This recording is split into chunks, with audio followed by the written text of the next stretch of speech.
I wanted to look at the purse both on the MPO and FPO side because I don't understand. This is something that we've seen and we've talked about and we've talked about and we talked about and we're going to keep talking about because I this is one of my least favorite parts of professional disc golf.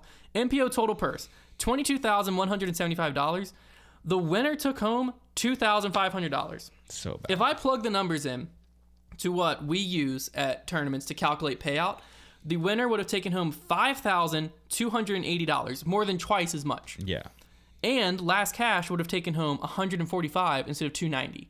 Which like, they still got more than their entry fee. Your last cash, you should just be making your money back. Like no one in last cash is expecting to walk away in the positive. All right, yeah, like you came in at literally 37th place. You gotta pay the winners more. Like why? Like, and it's not I even. just don't get it. It's not even like I said, we're going from 290 last cash to 145. It's not like we're going where last cash is now instead of being 37th place, we're only paying the top 20. It's the same amount of people. We're paying the same amount of people. Right. They're making more than their entry fee, but now we're rewarding the winner.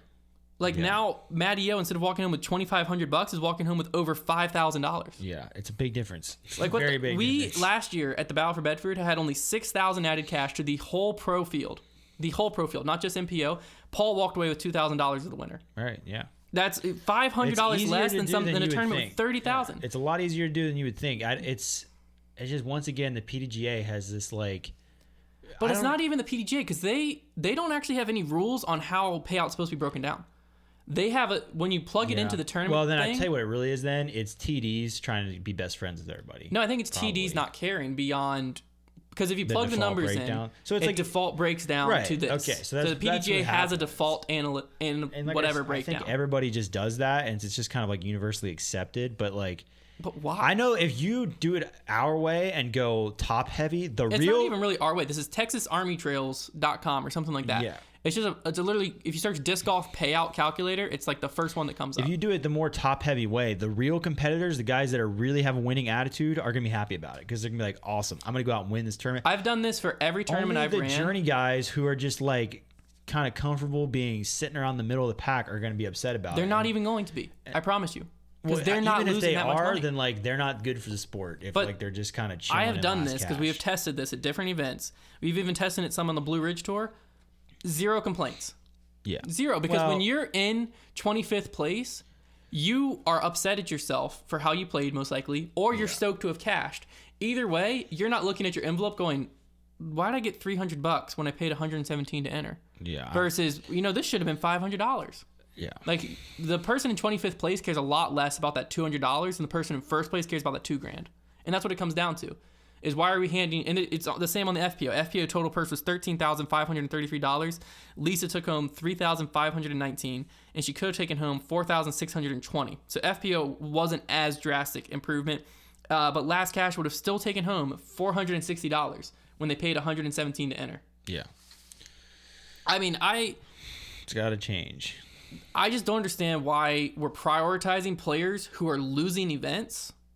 Right. Over winners. Right, yeah. You got to favor the winners more. It just... Especially when in this scenario... It just makes everything more competitive. Especially when the drop-off from first to second is so much, it makes it so much even more competitive knowing that, not only is that... Instead of that putt being maybe worth $1,000, that putt may be worth, $3,000. Yeah. It just, adds that much more drama to it, knowing that, winning means so much more than coming in, second or third. But it also, it's not I think in the past people have misunderstood when we talked about this and either thought we were cutting the amount of people paid, which we have recommended before on the Pro Tour. Because I do think on the Pro Tour, if you're trying to be a touring professional, you're not happy about coming in 55th place and getting $200 because you're trying to live. Yeah. Good luck. But on a B tier or something like this, we're not talking about cutting that. No. 37th place is still getting more money than they put in, right? So, but by doing it, you can make a shift to winning a tournament more valuable that takes away basically nothing from the whole field. You take a little bit away from the majority of the field and shift it towards the top to where even second place and third place are making a little bit more money. Yeah. So now if you show up to a tournament and you perform well, there's more money in disc golf than people realize. It's just it's getting used wrong. Right. It's going to the wrong people. Yes, very good statement. And that's not even just in tournaments. That's in everything. A whole lot of the sport. There is a lot more money in this sport, and I don't really know how to say it other than that. There's a lot more money in this sport than people realize. And it's not even like it's lining people's pockets per se. Some of it is. Some of it is. I mean, there was like 10 things that came to my mind. I was like, can't say that, can't say that, can't say that. Some of it is, sure. And not like it's being illegally done. No. Some of it is. No. None of it that I know of is being illegally done. But some of it is going to people's pockets. I think some of it's just being misused. But some of it, yeah, it's just for like being the wrong things. dumbly used. Yeah. Like, it just makes no sense as to, like, Right. this scenario, why wouldn't we want to reward Matty O for winning a big event, a B tier? Yeah, it's a lot more. I think, too, like, disc golf events, if you notice, flex a lot on the purse amount and not a lot on what the winner's going to win. Yeah, because it's embarrassing. I know. They're never like, notice they're always going to say, Ledgestone, 120,000. First place took home $5,000. yeah, you're Like, never going to see them talk about winner's going to win 10 grand until the Pro Tour did that with the finale. And that's why they were able to do that, because they gave. And guess what happened? We got some outside eyebrows raised because players were taking home some actual money. The money talks, man. When players are able to earn big paychecks, like the event having a big purse doesn't get people talking. You know, when single athletes make a ton of money from something, like Paul with his contract, for example, that's what people on the outside are talking about. Like, oh, because they don't think, oh, I can play in disc golf and I can play in events with big purses. No, they want to think, oh, I can play disc golf, and if I win, I'm going to win this much money. Yeah. Like, that's what they're thinking. Well, that's the thing, too, is if you look at, like, articles and stuff like that, players' contracts aren't public, other than Paul's is one of the first ones ever. Some of small details have been, but if you ever look at outside articles about disc golf, they list, like, career earnings. Yeah. And that looks hilarious. Yeah. It's like the number one player in the world, Paul McBeth. Didn't he just hit 500K? Well, what I was going to say is when he was at his prime, and no doubt he's the number one player in the world, 2015 like season, 70K? It was like $75,000, and he like didn't lose. Like, it was the best you could possibly play. Right. And sure, I think Ricky might have earned more than that in one season. I could be wrong there. Players have earned close to that amount in one season. Nobody's ever done six figures though. No, but that's the thing. Is like, to do six figures, you'd have to win. You'd have to like play everything. I don't think you could do it.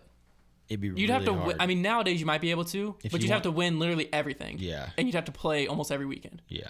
And that just looks embarrassing to the outside. They're looking at it and they're like, because people aren't pulling up just Paul's to make contractor 6 figures seeing it. minus tags. Yeah. like it's have fun. Yeah. And plus you add in road it's expenses. True. Imagine no one's excited about Imagine if all the big events, like these players could be making, you know, 8,000 to 10,000. Because here's my thing too, is it could be huge. The argument of why you shouldn't do it that way is keeping players on tour, right?